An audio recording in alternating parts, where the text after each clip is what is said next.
અને હવે છેલ્લી વાત એ જાહેરાતની જે કેન્દ્રીય મંત્રી અશ્વિની વૈષ્ણવે ઓડિશામાં કરી છે. ઓડિશામાં ઉત્કર્ષ ઓડિશાનો કાર્યક્રમ હતો. પ્રધાનમંત્રી મોદી પણ એ કાર્યક્રમમાં હતા. આપણે જેમ વાઇબ્રન્ટ સમિટ થાય છે એ રીતે ઓડિશાએ પણ નવી શરૂઆત કરી છે. પણ અશ્વિની વૈષ્ણવે જાહેરાત કરતાં કહ્યું કે આપણી પાસે એટલા જીપીયુ ગ્રાફિક્સ પ્રોસેસિંગ યુનિટ એટલા આવી ગયા છે કે આપણે હવે બસ થોડા કદમ દૂર છીએ આપણું પોતાનું એઆઈ એટલે કે આર્ટિફિશિયલ ઇન્ટેલિજન્સ યુનિટ આપણું શરૂ કરવામાં. એટલે ચેટ જીપીટીને ઓપન એઆઈને પડકાર આપતા જે રીતે ડીપસીક શરૂ થયું ચાઇનામાંથી, પરંતુ ભારતની પાસે એ એઆઈનો જવાબ નથી. અશ્વિની વૈષ્ણવનું કહેવું છે કે આવનારા સમયમાં આપણી પાસે પણ એ હશે. એના માટે દુનિયામાં ખાલી એનવીડિયા કંપની છે કે જે આ પ્રકારના પ્રોસેસર યુનિટ બનાવે છે. અને આ ચીપ માટે, સેમિકન્ડક્ટર માટે આપણે ઈચ્છીએ કે ન ઈચ્છીએ આપણો આધાર ત્યાં રહેલો છે. રિલાયન્સ સાથે એનવીડિયાનું જોડાણ જો કે આશાસ્પદ સંકેત તો છે, પરંતુ છતાંય રિલાયન્સે જામનગરમાં પણ કહ્યું છે કે એઆઈ પાર્ક એ લોકો તૈયાર કરી રહ્યા છે. આપણી પાસે એ પરિણામ ક્યારે હશે?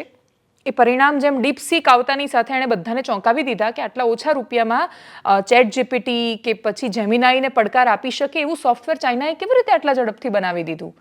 ઓછા બજેટમાં, સસ્તામાં આટલું સારું કેવી રીતે હોઈ શકે એના વિશે વાતો થઈ રહી છે. અમેરિકા ઈચ્છે કે ન ઈચ્છે એની મોનોપોલી તૂટી છે, અને મોનોપોલી તૂટે ત્યારે અમેરિકાને વજ્રાઘાતની જેમ લાગતું હોય છે એની ચર્ચાઓ થઈ રહી છે. એ બધાની વચ્ચે ભારત કેટલી ઝડપે, ક્યારે, કેવું તૈયાર કરશે એના પર બહુ નજર રહેલી છે. કેમ કે આ ઓપન માર્કેટ છે.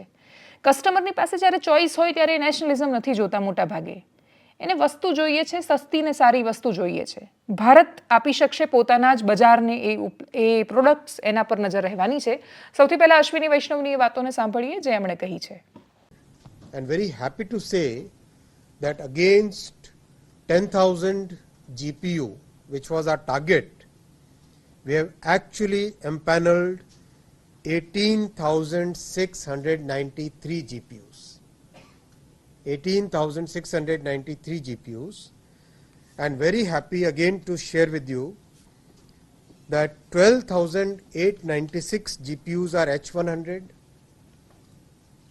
12,896 are H100, 1,480 are H200, the most powerful GPUs.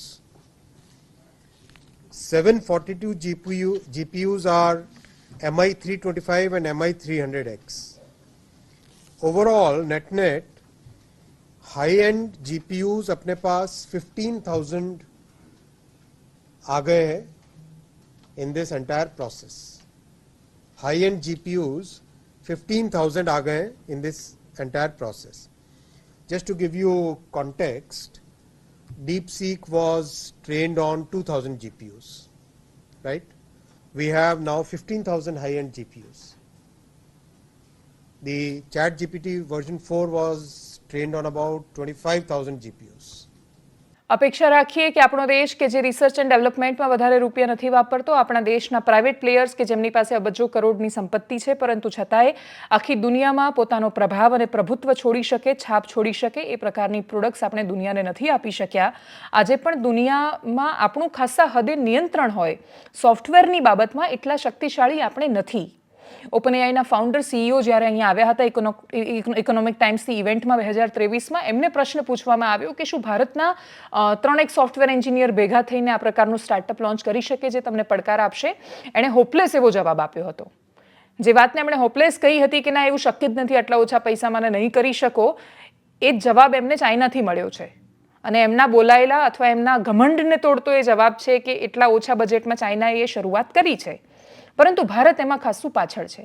રશિયાએ જેમ સ્પુતનિક લોન્ચ કર્યો હતો સેટેલાઇટ, સોવિયત યુનિયને, જ્યારે અમેરિકાનું એક હથ્થું શાસન હતું અને એ બહુ જ મોટી સિદ્ધિ સાબિત થઈ કે કોઈ પણ એક દેશની સ્પેસ હોય, ટેકનોલોજી હોય, સોફ્ટવેર હોય, એમાં મોનોપોલી ન હોવી જોઈએ. પણ એ મોનોપોલી છે. આજે પણ આપણી પાસે પોતાની ઓપરેટિંગ સિસ્ટમ નથી. માઇક્રોસોફ્ટ ઠપ થાય છે ત્યારે આપણે બધાએ ઠપ થઈ જવું પડે છે. ફેસબુક અમેરિકાનું છે, યુટ્યુબ અમેરિકાનું છે, ટ્વિટર અમેરિકાનું છે, ઇન્સ્ટાગ્રામ અમેરિકાનું છે. અને જ્યારે આખું મેટાથી લઈને બાકીનું બધું જ સોફ્ટ પાવર સૌથી મોટો, મેઇન પાવર પણ સૌથી મોટો કોઈ એક દેશ કે પછી વિશ્વની એક સત્તા કંટ્રોલ કરતી હોય ત્યારે એની સામે કોઈ પણ રીતે, એટલે એજન્ડામાં, માર્કેટિંગમાં કે પછી આપણી વાત પહોંચાડવામાં પણ આધારિત રહેવું પડતું હોય છે. બહુ જ ઇન્ટરેસ્ટિંગલી તમે જ્યારે માઇક્રોસોફ્ટના સીઈઓ, યુટ્યુબના સીઈઓ, કોઈના પણ વિશે, ગૂગલના સુંદર પિચાઈ વિશે વાત કરશો એટલે સુંદર પિચાઈ, સત્ય નાડેલા, શિવ નદાર, યુટ્યુબના નીલ મોહન, શાંતનું જે માઇક્રોસોફ્ટ સાથે જોડાયેલા છે, આ બધા વિશે જ્યારે તમે જોશો, વાંચશો તો ખબર પડશે કે બધા તો ભારતીય છે, ભારતીય મૂળના છે. એમને ભારત એ તક નથી આપી શક્યું, એટલા માટે એ ત્યાં છે. તો બ્રેન આપણી પાસે છે. અપેક્ષા રાખીએ કે સરકારો જેટલા ફ્રીબીઝ પાછળ ખર્ચા કરે છે, બધું મફતમાં આપી દેવાની સ્પર્ધા છે, વોટ મેળવવા માટે જેટલા પૈસા આપવામાં આવે છે, એટલે આટલી જાહેરાતો અને ચૂંટણીમાં એટલી બધી જાહેરાતો, એટલા બધા પૈસા ફ્રીમાં આપવાના અને એના પછી ચૂંટણીમાં વોટ લેવા માટે પૈસા આપવાના, આ બધી સ્પર્ધામાંથી આપણે બહાર આવી શકીએ. આપણે ઇસરોને એટલું બજેટ આપી શકીએ જેટલું આપણા વૈજ્ઞાનિકોનો પોટેન્શિયલ છે. આપણી પાસે અદ્ભુત વૈજ્ઞાનિકો છે, દિવસ રાત કામ કરતા માણસો છે.